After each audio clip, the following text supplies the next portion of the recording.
Assalamualaikum warahmatullahi wabarakatuh. Perkenalkan, nama saya Nur Fahrani dengan NIM 19.18144.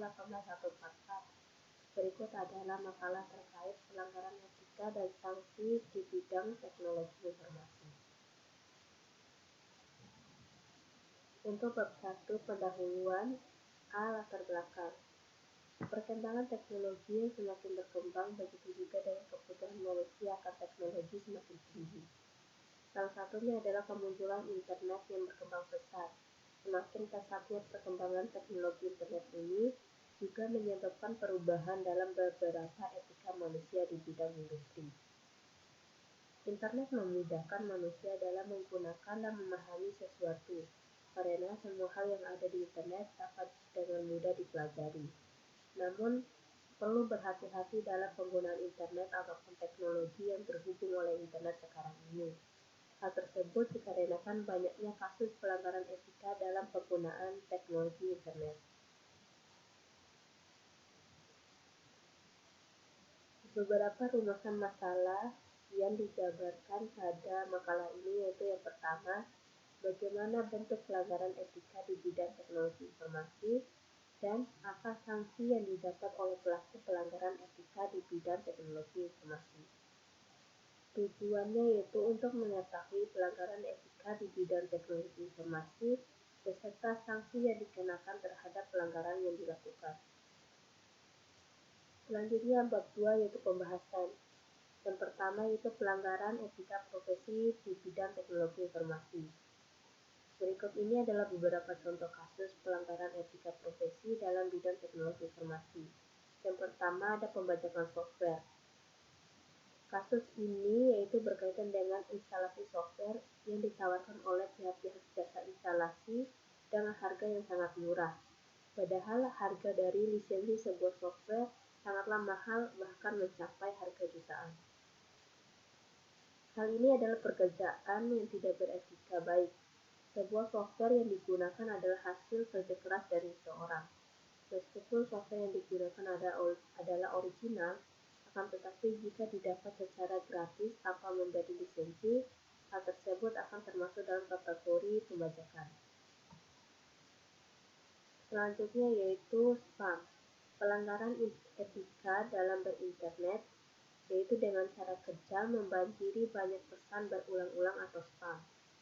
Sebagian besar spam ini adalah iklan komersial yang seringkali berupa produk yang cukup menakutkan, jaminan cepat kaya atau layanan lainnya yang dianggap ilegal.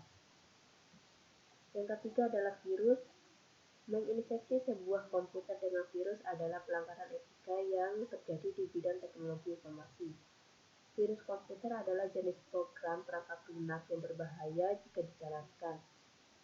Ketika replikasi ini berhasil, virus sering melakukan beberapa aktivitas yang berbahaya pada komputer host yang terinfeksi, seperti mengambil alih ruang hard disk atau proses pada CPU, mengakses informasi pribadi, mengirim spam email, mengawasi apa yang diketikkan, atau bahkan membuat komputer menjadi hang.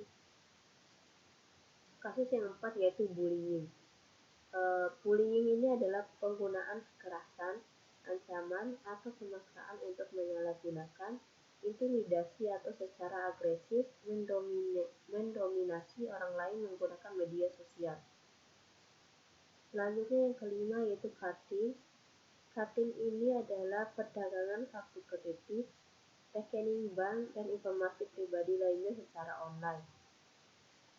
Dengan mendapat informasi ini, pelaku cutting dapat menggunakan akun kredit dan menguras semua isinya tanpa harus mendapat izin dari pemiliknya. Yang keenam yaitu penyadapan informasi atau spyware. Spyware ini adalah jenis malware yang terpasang pada perangkat komputer maupun smartphone untuk memata-matai tanpa sepengetahuan pemiliknya. Data yang dicuri spyware ini adalah password dan username, kode PIN, nomor kartu kredit, alamat email, history, dan pada jenis spyware tertentu dapat menyadap suara. Yang ketujuh yaitu fraud atau penipuan.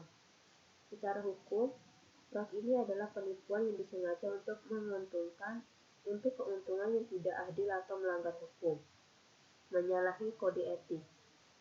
Penipuan ini bisa menjadi salah sipil, misalnya korban penipuan dapat menuntut pelaku penipuan untuk menghindari kecurangan dan atau memulihkan kompensasi uang. Salah pidana, misalnya yaitu pelaku penipuan dapat diadili dan dipenjara oleh otoritas pemerintah, atau dapat menyebabkan adanya kehilangan uang, hak milik, atau hak legal, namun tetap menjadi unsur kesalahan sipil atau kriminal lainnya. Tujuan penipuan mungkin keuntungan moneter atau keuntungan lainnya, seperti mendapatkan lisensi atau kualifikasi untuk hipotek dengan cara pernyataan palsu. Dan kedelapan yaitu privacy violation, yaitu menyebarkan privasi orang lain tanpa izin adalah pelanggaran kode etik di bidang teknologi informasi.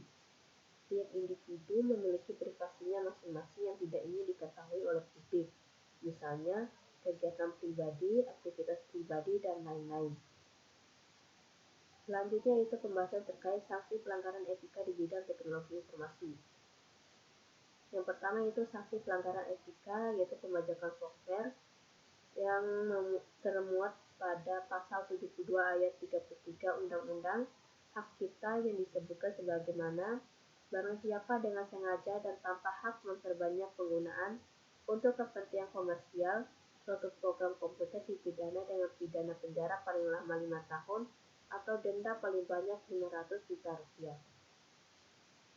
Selanjutnya itu sanksi pelanggaran etika spam atau virus yang termuat pada pasal 33 Undang-Undang ITE. Untuk tindak pidana terdapat pada pasal 49 Undang-Undang ITE, di mana setiap orang yang memenuhi unsur sebagaimana dimaksud dalam pasal 33 dipidana penjara paling lama 10 tahun atau denda paling banyak 10 miliar rupiah. Selanjutnya itu sanksi pelanggaran etika atau bullying. Berdasarkan pasal 27 ayat 3 Undang-Undang ITE juga mengatur tentang pencemaran nama baik. Pelaku dijerat dengan pasal ini akan dipidana dengan pidana penjara paling lama 4 tahun dan atau denda paling banyak 750 juta rupiah. Selanjutnya itu sanksi pelanggaran etika karti yang termuat pada pasal 26 Undang-Undang ITE ayat 1, di mana kecuali ditentukan lain oleh peraturan perundang-undangan, penggunaan setiap informasi melalui media elektronik yang mencakup data pribadi seseorang harus dilakukan atas persetujuan yang bersangkutan. Tindak pidana itu terdapat pada pasal 67 RUU PDP ayat 1, di mana pada pasal ini akan dipidana penjara paling lama 5 tahun atau pidana denda 5 miliar rupiah. Selanjutnya itu sanksi pelanggaran etika spyware atau privacy violation terdapat pada pasal 31 Undang-Undang ITE. Lalu tindak pidana terdapat pada pasal 47 Undang-Undang ITE, di mana setiap orang yang memenuhi unsur sebagaimana dimaksud dalam pasal 31 ayat 1 atau ayat 2 dipidana dengan pidana penjara paling lama 10 tahun dan atau denda paling banyak 800 juta rupiah.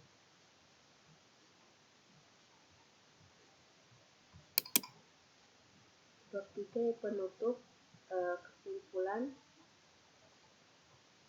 penyalahgunaan teknologi internet adalah suatu hal yang tidak beretika. Akibat dari pihak-pihak yang tidak bertanggung jawab dapat merugikan pengguna teknologi internet sekarang ini. Pelaku penyalahgunaan akan mendapat sanksi sesuai dengan tertera pada Undang-Undang ITE berdasarkan kasus-kasus yang dilakukan. Maka dari itu, pengguna internet saat ini hendaknya berhati-hati dalam mempergunakan internet. Salah satu caranya yaitu dapat dilakukan adalah mengamankan akun-akun internet yang dimiliki.